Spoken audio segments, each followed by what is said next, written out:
ఈ రోజే డౌన్లోడ్ చేయండి. మీ ఫేవరెట్ షోస్ చూడండి. విహారీ గారు అలా చేయొద్దు. లేదు కనకం, నువ్వు లేకుండా నేను ఇక్కడి నుంచి వెళ్తే నా ప్రాణాన్ని విడిచి వెళ్ళినట్టుంటుంది. దాని బదులు ప్రాణాలు వదిలేయటం మేలు. నువ్వేం చేసినా మా తీర్పు మార్చలేవు. నేను ఒకే ఒక్క అవకాశం అడుగుతున్నాను. మీరు ఇవ్వకపోతే నేను ఇక్కడికిక్కడే చచ్చిపోతా. ఏంటి బెదిరిస్తున్నావా? లేదు, మీరు నాకు అవకాశం ఇవ్వకపోతే నేను ఖచ్చితంగా చెప్పింది చేస్తాను.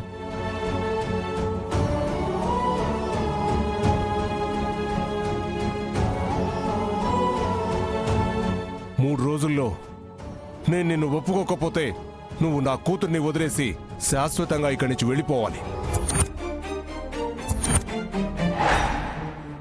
ఇంకెప్పుడు దీన్ని కలవకూడదు. మీ మధ్య ఎలాంటి సంబంధం ఉండకూడదు. దానికి నువ్వు ఒప్పుకుంటే నువ్వు చెప్పింది సమ్మతమే.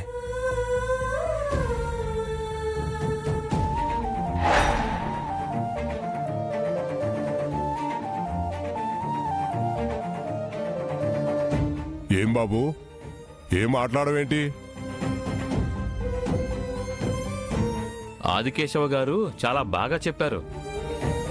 చెప్పు బాబు, నీ నిర్ణయం ఏంటి? ఆదికేశవ్ గారి నిర్ణయానికి ఒప్పుకోకపోతే ఇప్పుడే ఈ గ్రామాన్ని విడిచి నువ్వు వెళ్ళిపోవచ్చు.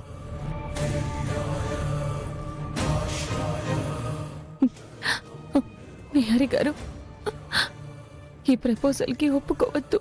కొన్ని రోజులుంటే మా నాన్నని నేనే ఒప్పిస్తాను.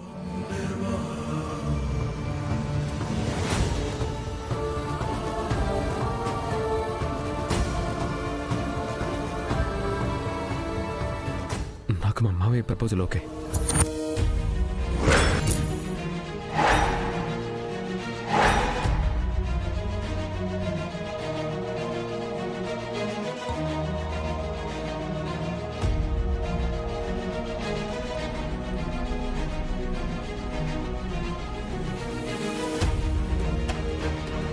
ఈ రోజు నుంచి నీకు 3 రోజులు మాత్రమే ఉంది.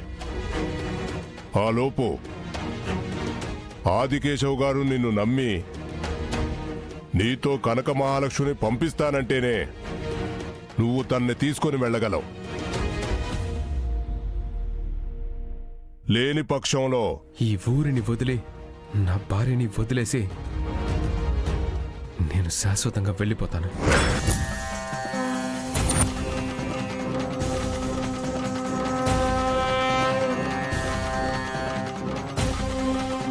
ఈ 3 రోజులు నీకు ఈ ఊళ్ళో ఎవ్వరూ ఆశ్రయం ఇవ్వరు. ఎవ్వరూ ఎలాంటి సహాయమూ చెయ్యరు. పచ్చి మంచినీళ్లు కూడా ఎవ్వరూ ఇవ్వరు. ఇది అన్యాయం. అలా సపోర్ట్ చేయకపోతే ఆయన ఎక్కడుంటారు? ఉండాలి. అంతేకాదు, మన ఊరి ఆడబిడ్డను పెళ్లి చేసుకుని తీసుకుని వెళ్ళి నరకం చూపించిన ఇతను ఈ పంచాయతీలో ఉన్న అందరి కాళ్ళు పట్టుకుని క్షమాపణ అడగాలి.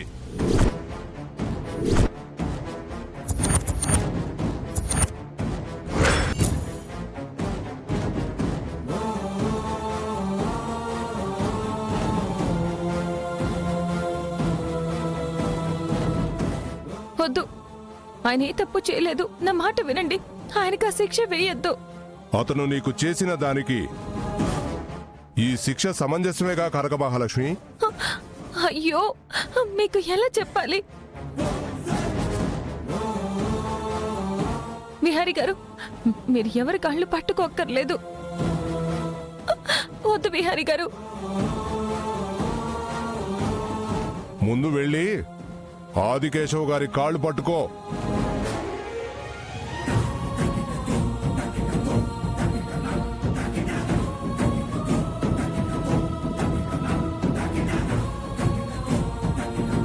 వద్దు విహారీ గారు, వద్దు ప్లీజ్. విహారీ గారు,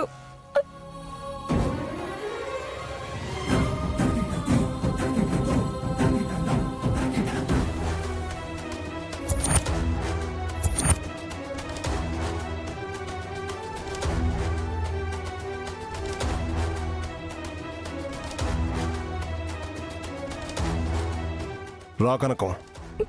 నాన్న వద్దు నాన్న, నువ్వైనా చెప్పు నాన్న.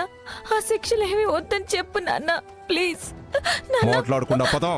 నాన్న వాళ్ళకి చెప్పు నాన్న, వద్దని పద. చెప్పు నాన్న. విహారీ గారు,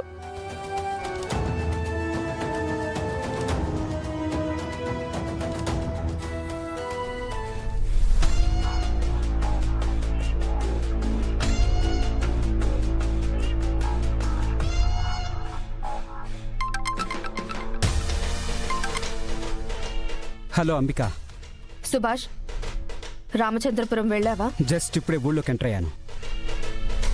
రామచంద్రపురంలో ఎవరిని కలవాలో నీకు గుర్తుంది కదా? వీక్ క్రాఫ్ట్కి మెయిన్ సప్లైర్ అయిన ఆదికేశవుని కలవాలి. నువ్వు చెప్పిందంతా గుర్తుంది అంబిక. నువ్వేం చేస్తావో నాకు తెలీదు. ఆ ఆదికేశవుని బెదిరిస్తావో, భయపెడతావో లేదా చంపేస్తావో నాకు అనవసరం. ఆ ఆదికేశవు నుంచి వీక్రాఫ్ట్కి రావాల్సిన మెటీరియల్ మాత్రం రాకూడదు.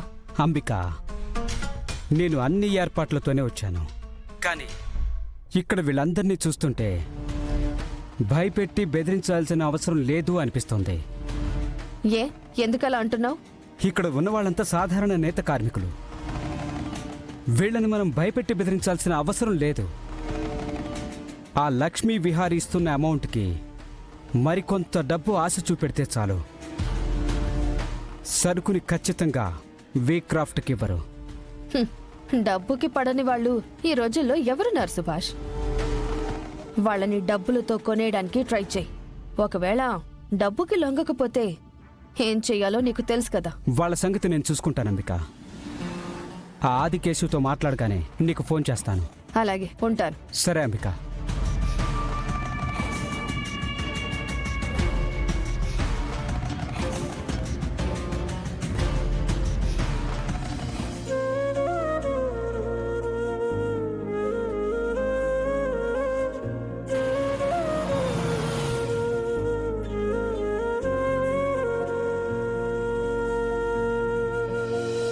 కదిలే కాలముతో అడుగులు కలుపుకొని అదే అదే. తమ్ముడు, ఒక్క నిమిషం. ఇక్కడ ఆదికేశవ్ గారి ఇల్లు ఎక్కడ? అన్నా, ఇక్కడ నుంచి నేరుగా వెళ్ళి రైట్ తీసుకుంటే అక్కడ వచ్చే 3 ఇల్లే అన్నా. థ్యాంక్స్ తమ్ముడు. ఓకే అన్నా.